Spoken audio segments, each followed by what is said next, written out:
Kristen Corbosiero is an associate professor of atmospheric and environmental science at the University at Albany, and Kevin Trenberth is a distinguished senior scientist at the National Center for Atmospheric Research. They join me now. Dr. Corbosiero, let me start with you. The size of this is sort of mind-boggling. It's about twice the size of Andrew. What are the factors that allow the storm to stay this big this long? Well, storms that are this intense go through a number of cycles in their intensity, and every time it goes through one of these cycles, the storm gets larger and larger. And since it has been at such a high intensity for a long period of time, it's gone through about 6 of these cycles, and it's allowed it to grow bigger and bigger each time. Professor Trenberth, there's this sort of sense I've been encountering when people look at that map and it shows 3 active hurricanes in the Atlantic. You got Katia right off the coast of Mexico, of course, Irma, and then Jose behind it, which is posing significant risk for those Leeward Islands that already got hit. And people feel like, is this the end of days? Is this climate change? Is this just a freak occurrence? Why is this happening? Certainly climate change is playing a role, and it's because the oceans are a lot warmer. And when it's warmer ocean, there's more energy, there's more activity. This means that we expect that the storms will be more intense. They are bigger in size, and they last longer as a result. There may be fewer of them overall because one big storm can actually replace 4 smaller storms. But when we have these active periods, when the natural variability is going in the same direction as climate change, this is the sort of things we expect to see. And it has consequences. Dr. Corbosiero, how do hurricanes form, and where do they form, and how do they form?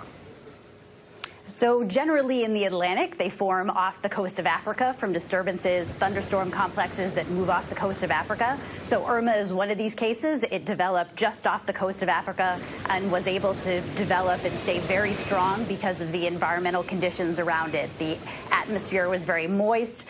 The winds above it were pretty weak. So it had a really good environment in which to intensify and traverse the Atlantic.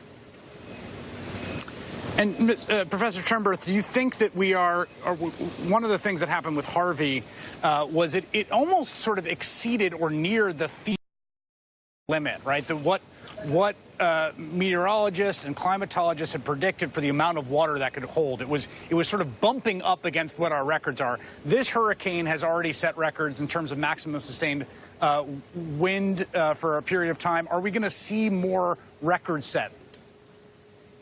We were already seeing records set, but yes, this is going to set some more records.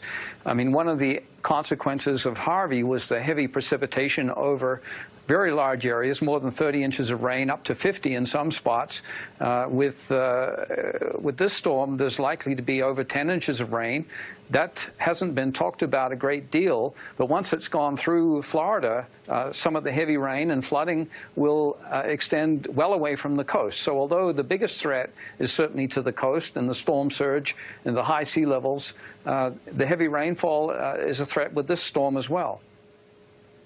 All right, Kristen Corbosiero and Kevin Trenberth, thank you both for your time tonight. Thank you. That is all in for this evening. As I mentioned, the crew and us, we're going to stay here in Miami, although not in South Beach, because that would not be a very good idea. But we will be here all weekend, and I'll be back hosting on Sunday night at 9 p.m. Eastern. At that point, Irma will hopefully have sort of moved up past South Florida. It'll be part of our special weekend coverage. I will see you then. The Rachel Maddow Show continues our coverage for the night. Good